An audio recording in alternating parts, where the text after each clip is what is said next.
കൊട്ടാരക്കര മീഡിയയിലേക്ക് സ്വാഗതം. മോർച്ചറി, എനിക്ക് പിന്നിൽ കാണുന്ന മോർച്ചറി അടച്ച് പൂട്ടിയിട്ട് മാസങ്ങൾ പിന്നിടുന്നു.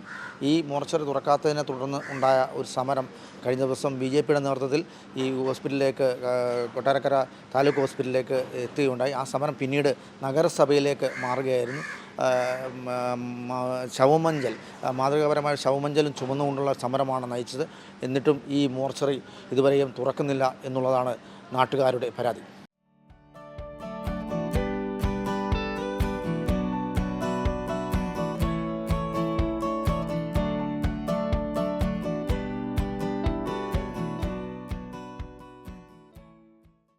കൊട്ടാരക്കര താലൂക്ക് ആശുപത്രിയിൽ പ്രവർത്തിച്ചുകൊണ്ടിരുന്ന മോർച്ചറി തന്നെ നിലച്ചിരിക്കുകയാണ്. കേടായി ആഴ്ചകൾ കഴിഞ്ഞു.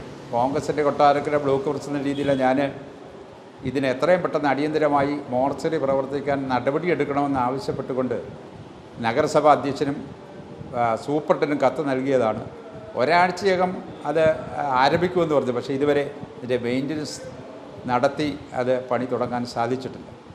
ഇതുമാത്രമല്ല, താലൂക്ക് ആശുപത്രിയിലെ എക്സ്റേ പ്രവർത്തിക്കുന്നില്ല. ബ്ലഡ് ബാങ്കിൽ രക്തകോശങ്ങൾ വേർതിരിക്കുന്ന സംവിധാനമുള്ള ഒരു ബ്ലഡ് ബാങ്ക് കൊട്ടാരക്കര താലൂക്ക് ആശുപത്രിയിൽ പ്രവർത്തിക്കുന്നില്ല. ഒരു രോഗിക്ക് ബ്ലഡ് കൊടുക്കണമെങ്കിൽ രക്തകോശങ്ങൾ വേർതിരിക്കേണ്ട ഘടകങ്ങൾ ഉള്ള ഒരവസ്ഥയിൽ പുനലൂർ താലൂക്ക് ആശുപത്രിയിൽ പോയി ബ്ലഡ് ശേഖരിച്ച് അത് വേർതിരിച്ച് കൊണ്ടുവന്ന് രോഗിക്ക് കൊടുക്കേണ്ട അവസ്ഥയാണ്. ഇങ്ങനെ നിരവധി വിഷയങ്ങൾ കൊട്ടാരക്കര താലൂക്ക് ആശുപത്രിയുമായി ബന്ധപ്പെട്ടുണ്ട്. ഇത് തുടരുകയാണ്.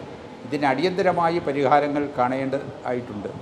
അതിൽ MLAയും നഗരസഭയും ഒക്കെ അടിയന്തരമായി കൊട്ടാരക്കര താലൂക്ക് ആശുപത്രിയിൽ ഇനിയും വീണ്ടും ദുരന്തങ്ങൾ ഉണ്ടാകാതിരിക്കാൻ വേണ്ടി അടിയന്തരമായി ശ്രദ്ധ പുലർത്തുകയും ഈ 2010 ആരംഭിച്ച ഈ നിർമ്മാണ പ്രവർത്തനങ്ങൾ, പ്രത്യേകിച്ച് 10 നില ടവറിൻ്റെ നിർമ്മാണം ദ്രുതഗതിയിൽ പൂർത്തീകരിക്കാനുള്ള നടപടികൾ സ്വീകരിക്കേണ്ടിയിരിക്കുന്നു.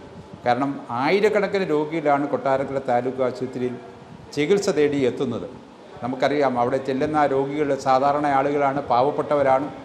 അവർക്ക് നീതി ലഭിക്കുവാനും ശരിയായ ചികിത്സ ലഭിക്കുവാനും ഇനിയും ഒരു ദുരന്തം കൊട്ടാരക്കര താലൂക്ക് ആശുപത്രിയിൽ ഉണ്ടാകാതിരിക്കാനുള്ള അടിയന്തര ശ്രദ്ധ വേണം.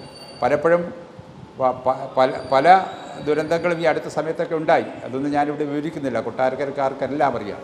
എന്തായാലും കേരളത്തിൽ ഒരു അപമാനതാണ് കൊട്ടാരക്കര താലൂക്ക് ആശുപത്രിയിൽ ഉണ്ടായ ഒരു പിഞ്ച് ഡോക്ടറുടെ മരണം. അത് ഇപ്പോഴും വേദനയായി നിലനിൽക്കുകയാണ്. നമ്മുടെ നാട്ടിലുണ്ടായ ഒരു അപമാനമാണ്.